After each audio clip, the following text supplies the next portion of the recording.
The book of Leviticus. It's the third book of the Bible, and it's set right after the exodus of the Israelites from their slavery, when God brought them to the foot of Mount Sinai and invited Israel into a covenant relationship. Now, they had quickly rebelled and broke that covenant, and God had wanted for his glorious presence to come and live right in the midst of Israel in the form of this tabernacle. But Israel's sin has damaged the relationship.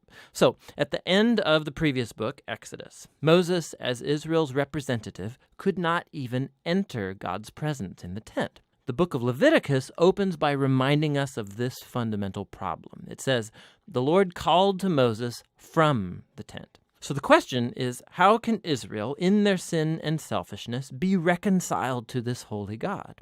That's what this book is all about, how God is graciously providing a way for sinful, corrupt people to live in his holy presence. Now, let's pause for a second and explore this really important idea that God is holy. It's fundamental to understanding this book. The word holy means simply to be set apart or unique. And in the Bible, God is set apart from all other things because of his unique role as the creator of all, as the author of life itself. And so if God is holy, then the space around God is also holy. It's full of his goodness and his life and purity and justice. So if Israel, who is unjust and sinful, wants to live in God's holy presence, they too need to become holy. Their sin has to be dealt with. Thus, the book of Leviticus.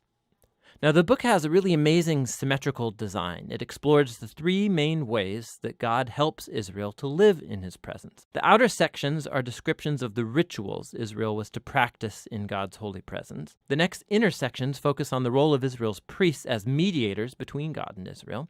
And inside of that are two matching sections that focus on Israel's purity. And then right here at the center of the book, there's a key ritual, the Day of Atonement, that brings the whole book together. The book concludes with a short section where Moses calls on Israel to be faithful to this covenant. Let's dive into the book. The first section explores the 5 main types of ritual sacrifices that Israel was to perform.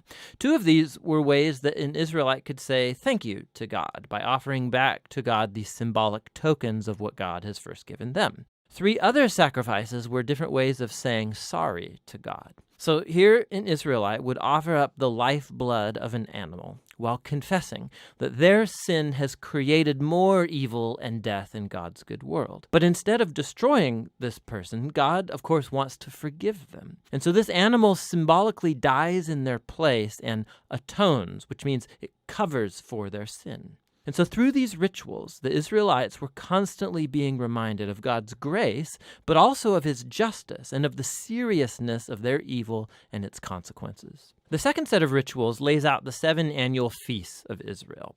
And each of these retold a different part of the story about how God redeemed them from slavery in Egypt and brought them through the wilderness on their way to the Promised Land.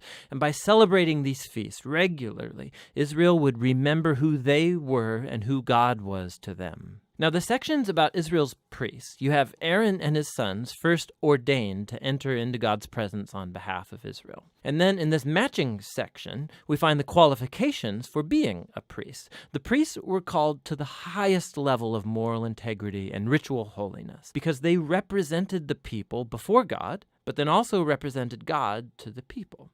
Now, we find out why the priest's holiness matters so much back here in this first section. Right after the family of Aaron was ordained, 2 of his sons waltz right into God's presence and flagrantly violate the rules. And so they are consumed by God's holiness on the spot. It's a haunting reminder of the paradox of living in God's holy presence, because it's pure goodness, but it becomes dangerous to those who rebel and insult God's holiness. And so it's important that Israel's priests become holy, and also that all of the people of Israel become holy, which is what the next inner sections are all about. Chapters 11 through 15 are about the ritual purity required of all the Israelites, and chapters 18 through 20 are about the moral purity of the people. Here's what's underneath all of this purity and impurity language. Because God is holy and he's set apart, the Israelites need to be in a state of holiness themselves when they enter into his presence. This was called being clean or pure. God's presence was off limits to anybody who was not in a holy state, and this was called being unclean or impure. Now, an Israelite could become impure in just a few ways.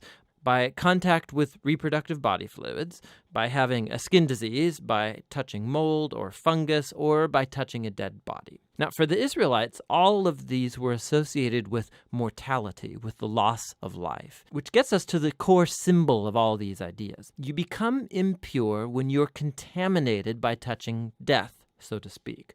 And death is the opposite of God's holiness because God's essence is life. Now, this is really key. Simply being impure was not sinful or wrong. Touching these kinds of things was a normal part of everyday life. And impurity was a temporary state. It just lasted a week or two, and then it's over.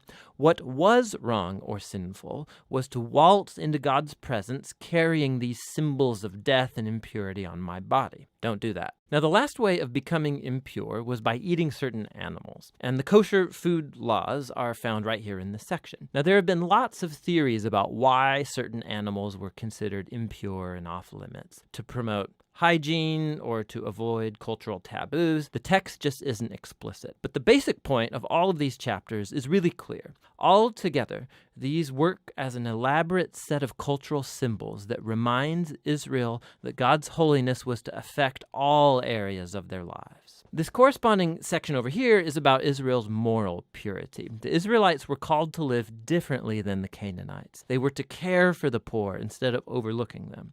They were to have a high level of sexual integrity, and they were to promote justice throughout their entire land. Now, here at the center of the book, we find a long description of one of Israel's annual feasts, the Day of Atonement. Odds are that not every Israelite's sin and rebellion would be covered through the individual sacrifices. And so once a year, the high priest would take 2 goats. One of these would become a purification offering and atone for the sins of the people. And the other was called the scapegoat. The priest would confess the sins of Israel and symbolically place them on this goat, and then it would be cast out into the wilderness. Again, this is a very powerful image of God's desire to remove sin and its consequences from his people so that God can live with them in peace.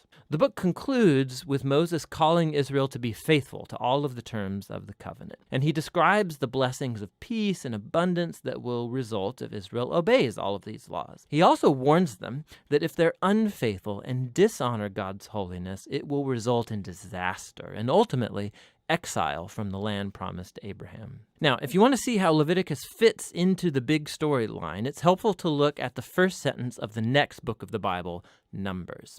It begins, "The Lord spoke to Moses in the tent." So we can see that Moses is now able to enter God's presence on behalf of Israel. The book of Leviticus, it worked. So despite Israel's failure, God has provided a way for their sin to be covered so that God can live with sinful people in peace. And that's what the book of Leviticus is all about.